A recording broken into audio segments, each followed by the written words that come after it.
I am not gonna let you divorce him. Never. Yeah, Mom's right. I can't even walk.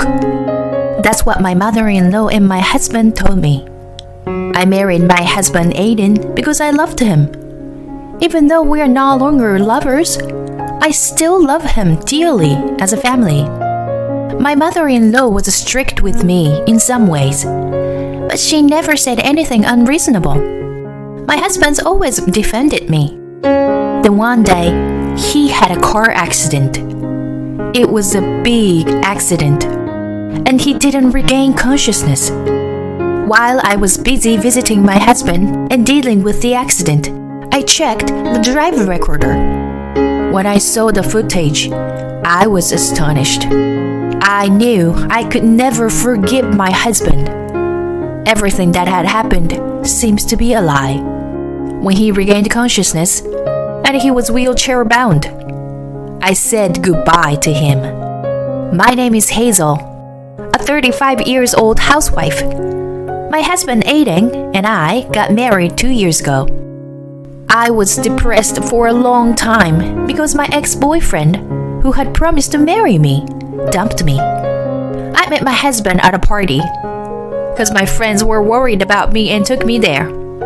To marry my ex-boyfriend, I started working as a temp instead of getting a full-time job after graduating from college. My ex-boyfriend was a very kind man, and I thought I could build a peaceful family with him. But one day, he suddenly told me that he had fallen in love with a girl in the same class and broke up with me. He said he would pay me alimony for breaking off the engagement, but I refused and ran away from the house I was living with him. My husband was the opposite of my ex-husband. When he arrived at the party, when my friends took me for a drink, Hazel, right? I'm Aiden. Your friend told me you went through a tough time. He asked me right away. My friend had told him that I was not doing well. I'd been afraid to get involved with people since my ex betrayed me. It's been a while since I've been out to a party like this. That's awesome. Here is to taking the first step. I know it's like to be cheated on. I had the same experience, you know. But it's a waste of time to stay depressed. Let's just enjoy today. My heart, which had been heavy for a long time, felt a little lighter. That day, we had a lot of alcohol and a lot of fun. My husband and I exchanged contact information. The next day, he contacted me and we decided to go out for dinner. While talking to him, I could forget the events of the day my ex-boyfriend dumped me that used to be always in my mind. After seeing Aiden for a while, before I knew it, I was no longer reminded of my ex-boyfriend, even when I was alone. I'm happy to see you getting better day by day. And I'm going to keep making you happier, you know? Let's stay together, Hazel. I will never betray you. When I heard these words, I knew I could trust him. We officially started dating. Every day was happy and fulfilling. Even though he was the same age as me, my husband was very dependable. When I had a bad day at work, he cheered me up like he did when we first met. My friends were surprised to see that I had become a different person from the one who had been depressed until a few months ago. After a year of dating, he proposed to me and we decided to get married. I was so happy to be able to marry to a person that I loved so much. When we went to my in-laws' house to say hello, I was so nervous that I couldn't stop sweating. My father-in-law was a man of a few words, but he tried to ease my nerves. My husband also showed me pictures from his childhood to ease my nerves. My mother-in-law was cheerful and true to herself. I don't know why you were so nervous about. I'm not against you getting married. We are going to be a family. She patted me on the back and said with a laugh. Hearing my mother-in-law's words, my nerves instantly relaxed. I'll teach you how to take care of the house, and I'll be strict with you. Mom, Hazel can do everything well without your teaching her. She doesn't need your help." My husband laughed and defended me. My mother-in-law heard what he said. "I'm just joking," she laughed. My in-laws live far away, but we'll have a good relationship. That's what I thought. At the wedding, many of our friends celebrated with us. I was so happy that I cried all the time. For the first few years of our marriage, we were really in love. I was looking forward to my husband to coming home after work every day. I would get so much done because I knew the delicious dinner would be waiting for me. My husband's job required a lot of overtime. But no matter how late he comes home, he always eats my dinner. And he always raves about my cooking. And I just want him to praise me more. In my spare time, I look at recipe websites and more dishes to my repertoire. During New Year's, I visited my parents-in-law's house with my husband. My mother-in-law always teaches me how to cook. "You should buy an instant pot. Try this meat. It's so tender, isn't it?" Sometimes she was kind, of course, but more often she was stern. "What are you doing?" "Well, then you are wasting your time. You need to be smart about what you're doing." I used to cook only for my husband, and I didn't have the skills to cook for other people. I was often told strictly, and it was a learning experience for me. My in-laws are not bad people. I think I was able to live peacefully. But maybe you are happy with just the two of you now. You should have kids soon. The only time I was hurt was when my mother-in-law told me about children. It's not that we don't want to have children. Of course, we want to have a child, but it's not that easy. My husband and I talked about it and decided not to have fertility treatment. It was maybe our fault for not talking to my mother-in-law about it. But every time we saw her, she would mention the child to our faces. "Hey, Mom, we have our own timing." When my husband was around, he was quick to cover for me. When he wasn't, I just had to force a smile. A few times a year, my parents-in-law would come to visit and stay at our house. I didn't want my mother-in-law to say anything.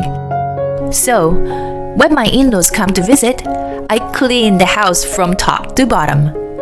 On the days when we eat home, I made more elaborate dishes than usual. I was so well prepared. She never said anything about the house. But she would still say something about the children.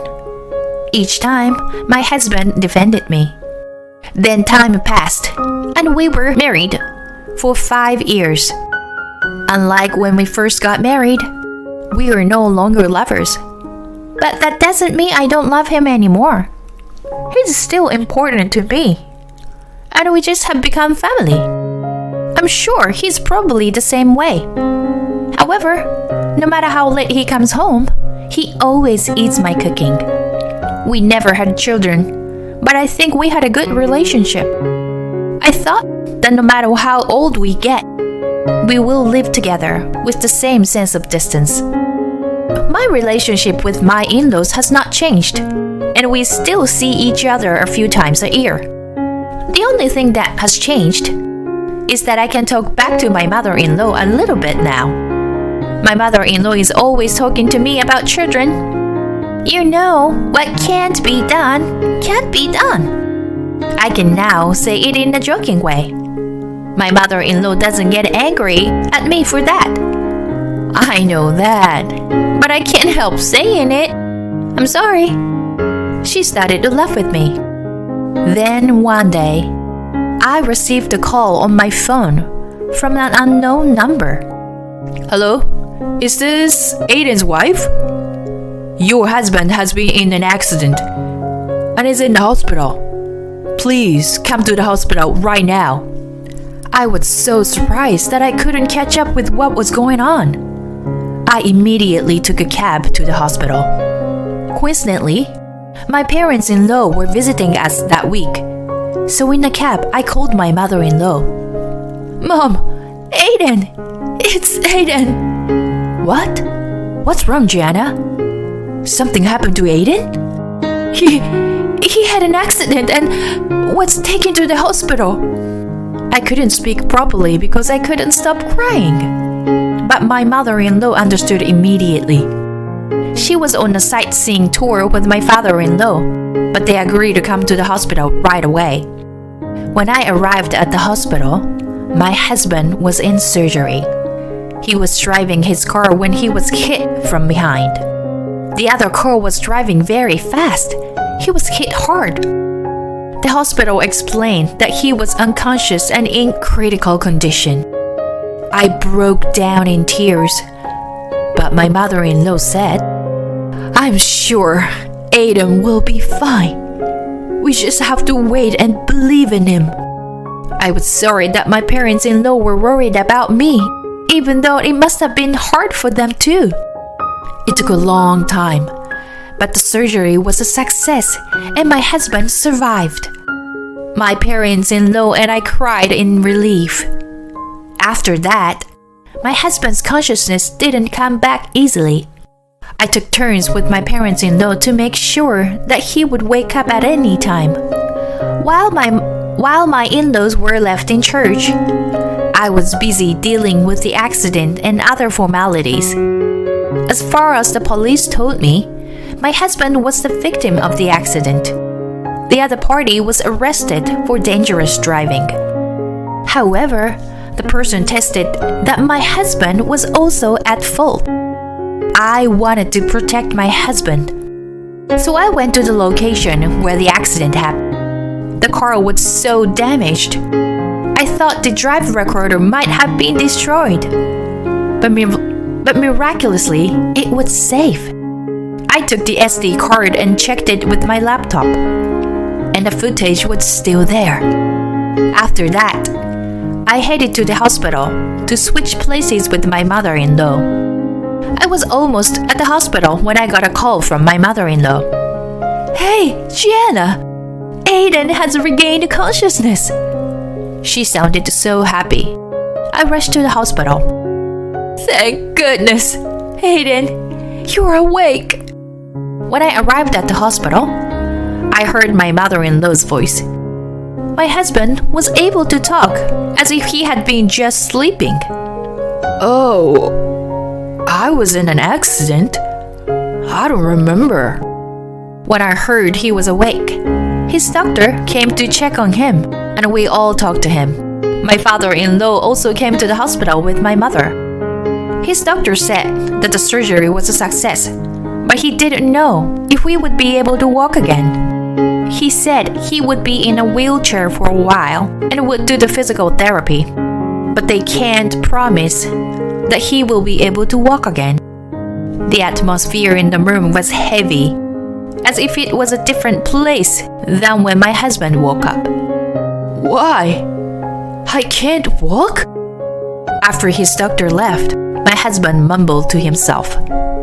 My mother-in-law said to cheer him up, "We will help you as much as we can. Let's do our best in physical therapy so you can walk again. Right, Gianna?" Instead of agreeing with her, I said, "No, I'm leaving him. I want a divorce." Everyone there was surprised at my unexpected answer. "Huh? What are you talking about? In a situation like this, I'll never allow you to divorce my son. You heartless woman." My mother-in-law yelled at me. My husband continued, "Yeah, Mom's right. I can't even walk. How dare you?" My father-in-law was too shocked to say anything. Then, I took my laptop out of my bag and showed them a video. "What if someone finds out already?" "It's okay. We're on break. No one from the office is going to come around here." "Your wife could be watching." There is my husband and a young woman. The video showing of them talking to each other and making out. She was wearing the uniform of the company where my husband worked. From the conversation, it was clear that he had been having an affair with this woman. What the hell is this? When my father-in-law asked in surprise, No. It was just a fling. There's nothing between me and this woman. my husband was too nervous to explain himself. My mother-in-law seemed to be at a loss for words, perhaps because she was so surprised. I kept quiet and played the next video. I'm not doing well with my wife. I'm getting divorced soon. So, let's get married. Really? Will you marry me? My husband and the woman were talking to each other, giggling. How disgusting. What are you doing, Aiden? My father-in-law, who was always so calm, turned into an angry man. My husband was lying on his face. Aiden, you shouldn't cheat on your wife. Apologize to Gianna. And Gianna, forgive him, okay? Aiden's body is like this now. He can't cheat on you anymore. The mother-in-law, who had kept quiet until a few minutes ago, became impatient and started defending her son. Well, I want you to watch something else. And then I played another video. There was my mother-in-law and my husband. I want to see my grandchildren's face, you know? Mom, don't tell Dad, but I'm thinking of getting a divorce and remarrying. The next one will be young, so you'll be able to see your grandchild soon. Oh yeah? That's great. But if you cheat on your wife, she'll take all the money. Don't worry, I'm making sure she never finds out. As long as I come home and eat, that's all that matters to Gianna. She's happy as long as I eat her cooking. She doesn't seem suspicious at all. I'll pay it smart. Don't worry. You're so smart. I can't wait to see my grandchildren. My grandmother knew that my husband was cheating on me, and she agreed he would divorce me so she could see her grandchild's face. This is disgusting. How dare you two talk like this? I don't want this kind of wife or son. My father-in-law's face turned red and he got super angry. My mother-in-law and my husband are looking impatient, as if they don't know what to do. Which one of us is the heartless one? I'll divorce you, for sure. Why should I help you after all you have done? Please, be happy with your young lover. Goodbye. Wait. Gianna. Ignoring my husband's voice, I left the hospital room. My father-in-law followed me. Gianna, I am so sorry. He bowed deeply. It's not your fault. Thank you for everything. Please tell him that my lawyer will be in touch with him. As I walked out the hospital, the tears that I had been holding back began to flow. I wondered how long I had been deceived. I don't know. But now that I know, I was glad that I could leave him. The divorce went through without a hitch. I got a lot of alimony. And of course, the other woman he was cheating on me with, the lawyer told me that she was a receptionist at Aiden's company. I was surprised to hear that she was just turned 20. They used to meet on their lunch break at a place a few blocks away from the office, and then go back to the office separately. The accident happened while my ex-husband was returning to his office alone. I was a little skeptical as to why he had an accident in his car while he was at work. But after hearing his story, it made sense. My lawyer told me that sometimes she and my ex-husband would take half a day off to visit his lover's house. He was being very thorough so that I wouldn't find out. I don't think my husband thought it would come out this way. And because the affair had become a rumor within the company, I heard that he had to quit his job. And the woman he had an affair with had to quit the company as well. She was young and had no savings, and had to borrow money to pay the alimony. At the same time, we divorced. My parents-in-law divorced. My father-in-law couldn't forgive my mother-in-law either. I was surprised when I heard from my father-in-law about the news. My mother-in-law rented a small apartment and are living together after my ex-husband gets out of the hospital. She couldn't afford to rent a handicap-accessible house because they had no money after paying the alimony. My ex-husband's working on physical therapy, but the chance of him being able to walk again is very small. The young lover left my ex-husband when she figured out he may never walk again. I have been living alone for a while now, but it's the first time in quite a while. I am studying to be a certified public accountant. If I get certified, I may be able to get a permanent job through a friend's introduction. I am looking forward to the new chapter of my life, and I will make sure I will enjoy every minute of it.